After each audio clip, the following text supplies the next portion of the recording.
আমেরিকার হামলার পর দাও দাও করে জ্বলছে দক্ষিণ ইরানের খুজেস্তান প্রদেশের বেহবাহান শহর। টানা ১১ দিনের হামলায় মার্কিন বাহিনীর লক্ষ্য ছিল সেখানে থাকা ইসলামিক রেভলিউশনারি গার্ড কর্পস আইআরজিসির একটি সামরিক ঘাঁটি ও স্থানীয় বাখরেদিয়ান ব্যারাক। বেহবাহান শহর ছাড়াও তেহরান, তাবরিজ, বুশেহের, বন্দর আব্বাস ও কেশম দ্বীপে হামলা চালিয়েছে মার্কিন সেনারা।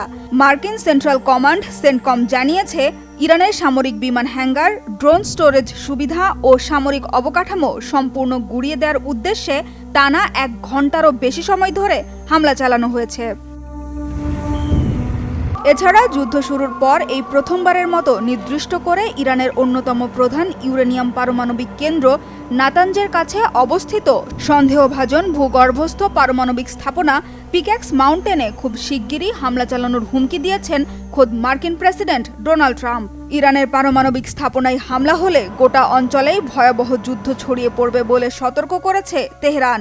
সাধারণ ইরানিরাও এই হামলা প্রতিহত করতে ঐক্যবদ্ধ থাকবে বলে আশা প্রকাশ করেছে খামেনি সরকার।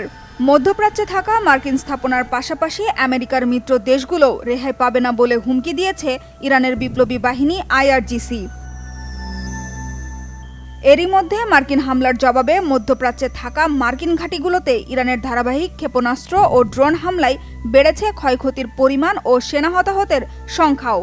সবশেষ মার্কিন হামলার জবাবে জর্ডানের প্রিন্স হাসান ও কিং ফয়সাল ঘাঁটিতে থাকা F-15 যুদ্ধবিমান, ড্রোন ও হেলিকপ্টার সংরক্ষণ কেন্দ্রে হামলা চালানোর দাবি করেছে ইরানের বিপ্লবী বাহিনী। হামলা হয়েছে কুয়েত ও বাহরাইনেও। ইরানের ধারাবাহিক হামলা থেকে বাঁচতে সামরিক ঘাঁটির বাইরে হোটেল ও অন্যান্য বেসামরিক স্থাপনায় আশ্রয় নিচ্ছে মার্কিন সেনারা।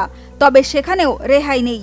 মার্কিন সেনাদের অবস্থান লক্ষ্য করে নিখুঁত হামলা চালাচ্ছে খামেনির দেশ। ইরানের সাথে যুদ্ধে জড়ানোর পর আমেরিকার যুদ্ধ বাজেটের টান পড়েছে অনেক আগেই। এখন পর্যন্ত $৩,৭৫০ কোটি খরচ হয়েছে বলে জানিয়েছে মার্কিন প্রতিরক্ষা বিভাগ পেন্টাগন। সংকটের মুখে ইরানের বিরুদ্ধে যুদ্ধ চালিয়ে যেতে মার্কিন কংগ্রেসের কাছে আরও $৮,৭০০ কোটি জরুরি তহবিল চেয়েছেন পেন্টাগন প্রধান পিট হেগসেথ। জরুরি ভিত্তিতে নতুন তহবিলের অনুমোদন না দিলে শিগগিরই সামরিক প্রশিক্ষণ কমিয়ে আনতে হবে বলেও আশঙ্কা প্রকাশ করেছেন। আমরা এই মুহূর্তে এক বিপজ্জনক পৃথিবীতে বাস করছি, যেখানে শত্রুর বিরুদ্ধে সাহসী ও দ্রুত পদক্ষেপ নেওয়া প্রয়োজন। তাই 2026 অর্থ বছরের জন্য আমি অতিরিক্ত যুদ্ধ তহবিলের অনুরোধ জানাচ্ছি।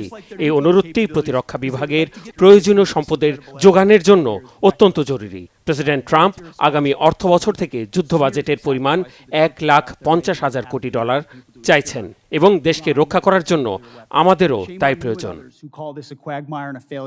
তবে ইরান যুদ্ধ চালিয়ে যেতে নতুন করে কোনো অর্থ বরাদ্দ দিতে নারাজ মার্কিন আইন প্রণেতারা। শুধু ডেমোক্রেটরা নয়, ইরানের বিরুদ্ধে লড়াইয়ে মার্কিন প্রতিরক্ষা বিভাগের যুদ্ধ কৌশলের তীব্র সমালোচনা করছেন ট্রাম্পের রিপাবলিকান পার্টির সদস্যরাও। আপনাদের কাছে ট্রিলিয়ন ডলার আছে। আপনাদের কাছে $1 ট্রিলিয়ন বেশি থাকার পরেও নতুন করে $1.5 ট্রিলিয়ন চাইছেন। এটা টাকার প্রশ্ন নয়, এটা নেতৃত্বের প্রশ্ন এবং যুদ্ধে সত্যিকারের জয় পেতে কি প্রয়োজন তা বোঝার প্রশ্ন। আর চলমান যুদ্ধে ইরানকে সমর্থন জানিয়ে হরমুজ প্রণালীর পর এবার লোহিত সাগরের কৌশলগত গুরুত্বপূর্ণ জলপথ বাব আল মান্দ প্রণালীও বন্ধ ঘোষণা করেছে ইয়েমেনের হুথি বিদ্রোহীরা। যুক্তরাষ্ট্র, ইসরায়েল ও সৌদি আরবের সাথে বাণিজ্যিক সম্পর্ক থাকা দেশের জাহাজগুলো হুথি বিদ্রোহীদের হামলার মুখে পড়ার ঝুঁকিতে রয়েছে। এই 3 দেশের সাথে সংশ্লিষ্ট জাহাজগুলোকে লোহিত সাগর ও এডেন উপসাগর এড়িয়ে চলার পরামর্শ দিয়েছে ইউরোপীয় ইউনিয়নের নৌবাহিনী অ্যাসপাইডস। যদিও বাব আল মান্দে কোনো জাহাজে হামলা হলে উপযুক্ত জবাব দেওয়ার হুমকি দিয়েছেন মার্কিন প্রেসিডেন্ট ডোনাল্ড ট্রাম্প। এদিকে ইরান আমেরিকা যুদ্ধ যখন ভয়াবহ রূপ নিচ্ছে, তখনও স্থায়ী শান্তি প্রতিষ্ঠার চেষ্টা চালিয়ে যাচ্ছে মধ্যস্থতাকারী পাকিস্তান। মধ্যপ্রাচ্যের বর্তমান আঞ্চলিক পরিস্থিতি নিয়ে আলোচনা করতে পাকিস্তান সফরে গিয়েছেন ইরানের স্বরাষ্ট্রমন্ত্রী এসকান্দার মোমেনি। যুদ্ধ থামিয়ে আলোচনার টেবিলে ফিরতে আরেক মধ্যস্থতাকারী কাতারের পক্ষ থেকে শান্তি প্রস্তাব পাওয়ার কথাও জানিয়েছে তেহরান। সানজিদা ইসলাম তন্নি, বাংলা ভিশন, নিউজ ডেস্ক।